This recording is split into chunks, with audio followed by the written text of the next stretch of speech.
بسم الله الرحمن الرحيم.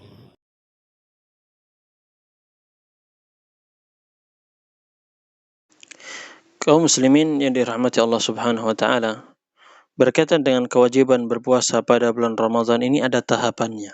Ada proses penurunan syariat berpuasa tersebut. Anjuran untuk berbuat kebajikan ini, yakni berpuasa, seperti yang telah disampaikan sebelumnya, karena berbagai keutamaan bulan Ramadan, sehingga dipilihlah bulan Ramadan. Sementara saat itu Allah Subhanahu wa taala telah mewajibkan kaum muslimin untuk berpuasa pada bulan tersebut. Mengingat sangat sulitnya menahan hawa nafsu dari keinginan yang sudah menjadi kebiasaan, sehingga kewajiban puasa tersebut pun ditangguhkan, ditunda hingga tahun kedua Hijriah. Jadi tahun kedua Hijriah barulah diwajibkan untuk berpuasa Ramadan. Setelah hati kaum muslimin pada saat itu benar-benar mantap kepada tauhid dan pengagungan syiar-syiar Allah, maka dilakukan perubahan sedikit demi sedikit dengan mulai memberikan pilihan yang disertai anjuran untuk berpuasa. Sebab bisa jadi diwajibkannya berpuasa ketika itu dirasakan sangat berat bagi para sahabat Rasulullah sallallahu alaihi wasallam wa radhiyallahu anhum. Maka pada saat itu bagi kaum muslimin, ini tahapannya, bagi kaum muslimin yang tidak ingin berpuasa, diwajibkan baginya untuk membayar fidyah. Dikasih pilihan, puasa atau membayar fidyah. Allah Subhanahu wa taala yang Maha Pemurah lagi Maha Penyayang berfirman, "Wa 'alal ladzina yutiqunahu fidyatun ta'amu miskin. Faman tatawwa'a khairan fahuwa khairul lah, wa an tasumu khairul lakum in kuntum ta'lamun." Dan bagi orang yang berat menjalankan puasa berat, maka wajib baginya untuk membayar fidyah, yaitu memberi makan seorang miskin. Tetapi barang siapa dengan kerelaan hati mengerjakan kebajikan, maka itu lebih baik baginya, dan puasamu itu lebih baik bagimu jika kamu mengetahui. Al-Quran Surat Al-Baqarah ayat 184. Di sini Allah memberikan pilihan, mau bayar fidyah atau puasa. Tapi Allah Subhanahu wa taala berfirman, "Wa antasumu khairul lakum in kuntum ta'lamun." Kalau kalian berpuasa, maka itu lebih baik bagi kalian jika kalian tahu. Maka ada anjuran untuk berpuasa saja daripada bayar fidyah. Tapi masih diberikan pilihan. Kemudian turun ayat 185 surat Al-Baqarah yang menghapus kandungan ayat 184. Jadi turun ayat setelah itu, ayat ke-185 yang menghapus kandungan ayat 184. Hal tersebut seperti yang diceritakan oleh dua orang sahabat yang mulia, yaitu Abdullah bin Umar dan Salamah bin Al-Akwa' radhiyallahu anhum. Keduanya berkata, ayat 184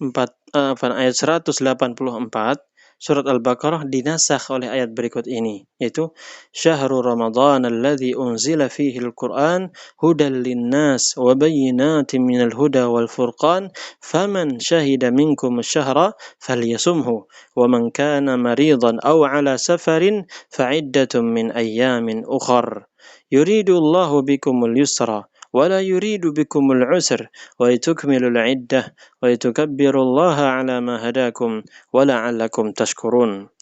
Bulan Ramadan adalah bulan yang di dalamnya diturunkan Al-Quran sebagai petunjuk bagi manusia dan penjelasan mengenai petunjuk itu dan pembeda antara yang benar dan yang salah. Karena itu, barang siapa di antara kamu ada di bulan itu, maka berpuasalah, dan barang siapa sakit atau dalam perjalanan, maka dia tidak berpuasa. Maka kalau dia tidak berpuasa, maka wajib menggantinya sebanyak hari yang ditinggalkannya itu pada hari-hari yang lain. Allah Subhanahu wa taala menghendaki kemudahan bagimu dan tidak menghendaki kesukaran bagimu. Hendaklah kamu mencukupkan bilangannya dan mengagungkan Allah atas petunjuknya yang diberikan kepadamu agar kamu bersyukur. Al-Quran Surat Al-Baqarah ayat 185.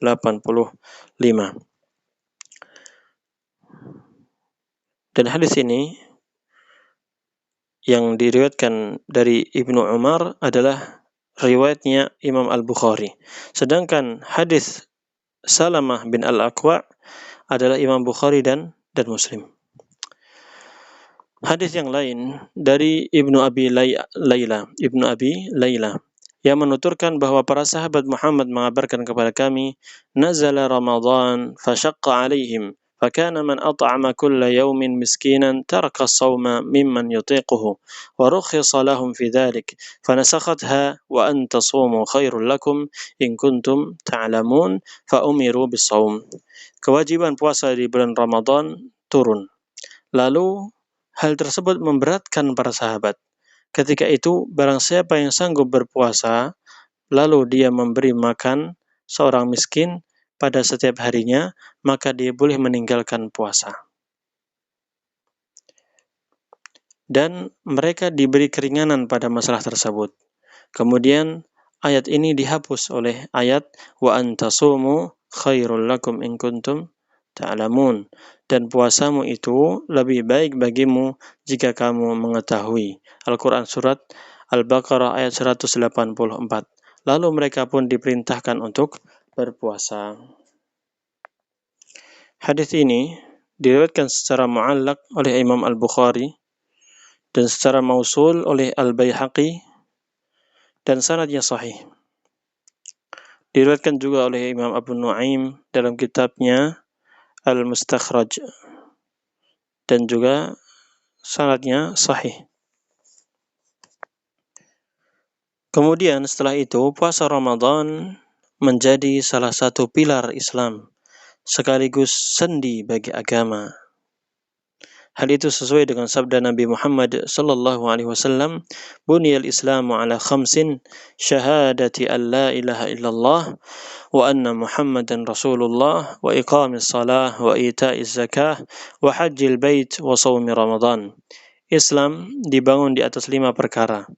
Persaksian bahwasanya tidak ada ilah yang berhak diibadahi dengan benar kecuali Allah, dan bahwasanya Muhammad adalah utusan Allah, mendirikan salat, membayar zakat, pergi haji ke Baitullah, serta berpuasa di bulan Ramadan.